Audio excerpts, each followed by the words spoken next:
ఇదిగో, నేను ఈరోజు రాజధానికి వెళ్తున్నాను. మళ్ళీ ఎప్పుడు వస్తానో చెప్పలేను.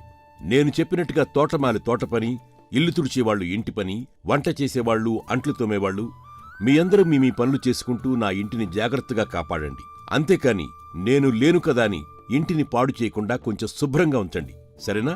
ఇక నేనొస్తాను. అత్తా, ఆ శబ్దం విన్నావా? ఏవో వింత వింత శబ్దాలొస్తున్నాయి ఇంట్లో. అస్సలు తలుపులన్నీ మూసి ఉన్న ఇంట్లో చప్పుళ్ళెలా వస్తున్నాయత్తా? అవునరా, నిజమే. నాక్కూడా వినపడుతున్నాయి. అసలెవరై ఉంటారు? దొంగలెవరైనా వచ్చుంటారంటావా? కాదత్తా, దొంగలొస్తే అలా శబ్దాలు చేసుకుంటూ ఎందుకొస్తారు? గుట్టు చప్పుడు కాకుండా వచ్చి వాళ్ళకి దొరికింది దోచుకుపోతారు. అవి ఖచ్చితంగా దెయ్యాలే అయ్యుంటాయతో. అయినా మనం ఎప్పటినుండో ఇక్కడే పనిచేస్తున్నాం కదా. నిజంగా దెయ్యాలుండుంటే తప్పకుండా ఈ పాటిగా అవి మనకు కనిపించేవి. ఇప్పుడు కొత్తగా ఎందుకొత్తాయి?